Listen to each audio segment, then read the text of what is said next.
Araky ny voalazany ministry ny fitsarana Faniry Soerinay Voatrandry, tsy misy fiantraikany amin'ny fanenjehana any Andry Rajoelina ny tsy fananany zom-pirenena mahamalagasy azy. Ka nipitsipitsony mahakasika an'izay ny fakafakaina amintsika atao anatin'ity vidéo ity, ka manasa antsika rehetra anaraka an'ity vidéo ity hatramin'ny farany.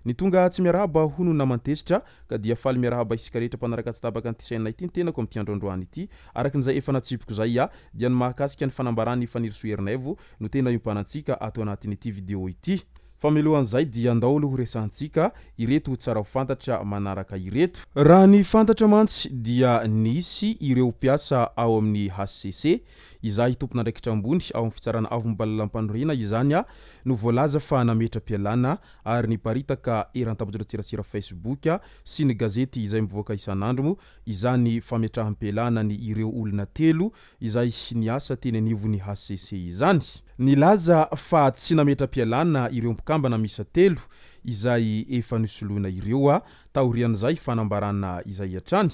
Araky ny voalazan'ireo mpiasa izay telo voalaza fa nametra-pialana eo anivon'ny fitsarana avo mobalalam-pandrohina ireto dia tsy nametra-pialana araky ny didim-panjakana navoaka teo anivon'ny fiadidinan'ny fanavaozan'ny Repoblikan'i Madagasikara izy ireo tao anatin'izay fanambarana izay nataon'izy ireo zay. Nilaza koa izy ireo fa teny amin'ny Facebook toy ny olo-pirenena rehetra no nahitan'izy ireo io didim-panjakana izay mankatony fametraham-pialana izy ireo io.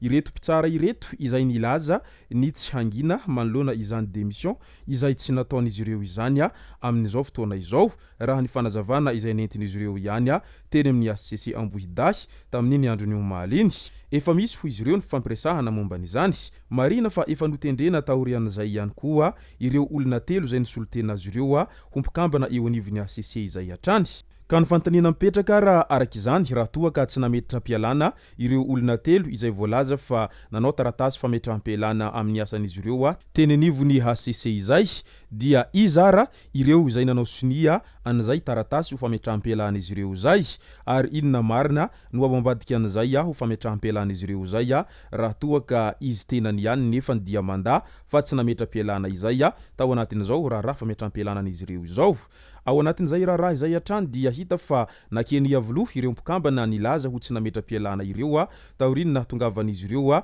teny amin'ny HCC Ambohidahy tamin'iny omaly maraina iny ary maro sahady mo ireo zay niandry izay tony izay raha ho fametraham-pialana izy ireo zay satria tena mifamaofao izany rehetra izany amin'izao fotoana izao. Ary nilaza mo ny teo anivon'ny HCC fa tsy maintsy anisy tatitra mahakasika an'ity raha fametraham-pialana ity sy ny mahakasika ny dinika vaovao izay nifanaovan'izy ireo teny amin'ny lampam-panjakana iavoloha araky ny fampitam-baovao tamin'iny andron'ny omaly hariva iny ihany izay rehetra izay. Ka dia maro no miandry an'izay ho toy ny izay raha fametraham-pialana anireo mpikambana teo anivon'ny HCC izay amin'izao ankehitriny izao satria milaza mazava tsara izy ireo fa tsy tenan'izy ireo no nametra-pialana izay ary tsy izy ireo ihany koa no nanao sonia an'izay fametraham-pialana izy ireo zay. Ka mety hiteraka zavatra hafa araka izany ity hosoka raha toa ka tsy izy ireo marina no nanao an'izay fametraham-pialana izy ireo zay fa raha toa ka nisy olo-kafa izay ninia nanao an'izay hosoka amin'izay sonian'izy ireo sy ny maro hafa izay amin'izao ankehitriny izao. Andao am'izay ho resantsika ny mahakasika raha Andry Rajoelina izay mbola tsy andrenesam-peo mihitsy ny tena mahakasika an'ity raha Andry Rajoelina ity amin'izao ankehitriny izao. Efa ela ihany izay no nialany any Madagasikara ary maro ihany koa ireo zay vesatra tokony hampangana azy tao anatin'izay raha rehetra izay nefa amin'izao fotoana izao dia ireo mpiaradia aminy foana no voasazy no sady efa maro no voasambotra tao anatin'izany rehetra izany. Fa ny mahakasika any Andriamatoa Andry Rajoelina kosa dia toa tsy dia misy resaka firy ny amin'ny momba azy. Maro ihany koa ny resaka mandeha tsiro amin'izao fotoana izao ary efa misy sary izay miparitaka any ho any ny amin'ny fahatongavan'ny generaly izay generaly Bomba moa izany ao Madagasikara ao amin'izao fotoana izao izay sary niparitaka iratabazoratsiratsira Facebook amin'ireo izay nahita azy namonjy ny fitoam-pivavahana tany Antananarivo renivohitra tany amin'izao ankehitriny izao ka maro sahady ny aiahy mandeha sy ny resaka etsiroa ny amin'ny ilay hoe sodia mba efa ho tonga ao Madagasikara indray ary zany Iandro Rajoelina vao taitra ny voaka malagasy rehetra ao anatin'izao fitondrana ny fanavoazana izao hoy ny fantanina ny be sy ny maro izay mipetraka amin'izao ankehitriny izao. Araky n'izay hatrany dia nanao fanambarana moa Faniro Sohernevo fa tsy misy fiantraikany amin'ny fanenjehana any Iandro Rajoelina ny tsy fananany zom-pirenena malagasy intsony na malagasy izy na frantsay tsy maintsy hanenjehana azy ny tsy fanarahan-dalàna nataony teo amin'ny fitondrana any Madagasikara na any Frantsa izy na any Dubai hoy hatrany ny ministry ny fitsarana Faniro Sohernevo raha ny vahiny teo amin'ny TV5 Monde tao anatin'ny izay fandaharana manokana izay hatrany. Nanambara ihany koa fa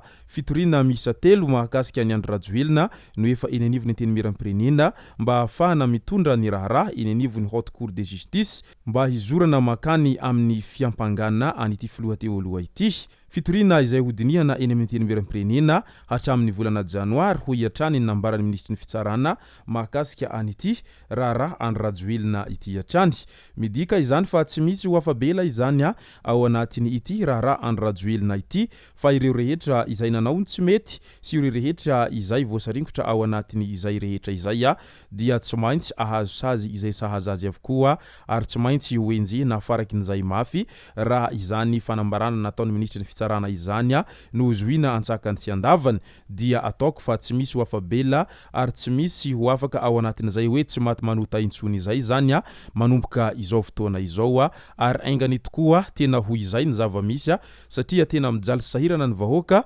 nefa toa ireo andian'olombitsy no migalabona sy tena afaka be ao anatin'izay harem-pirenena sy ny fanararaotana fahefana ao anatin'izay fanaovana varotra antsokosoko sy ny maro hafa tao anatin'izay fitondrana izay ny fandimby teo aloha izay. Noho izany manomboka izao dia tokony misy fanovana rafitra izay tena mivaingana indrindra fa ny fanovana ny rafitra eo amin'ny resaka lalàna mifehy sy ny maro hafa izay tena isan'ny fototra iray iorenany fandrosoana sy fampandrosoana ary ihany koa ny fandriam-pahalemana satria toa efa lasa mia tsy matoky ny mpitondra ny vahoaka amin'izao ankehitriny izao noho ny nataony teo aloha no mahatonga an'izany rehetra izany. Izay no masaka azonarosy tao anatin'ity video ity tomboko lasy tomboko vavy misaotra antsika rehetra nanaraka an'ity video ity hatramin'ny farany. Azadino ny milaiky ny video antsika ary tsarova hatrany ny miabone amin'ny chaîne antsika mba ahafahanareo manaraka tsy tapaka ny video zay lefa nahita isan'andro. Tomboko lasy tomboko vavy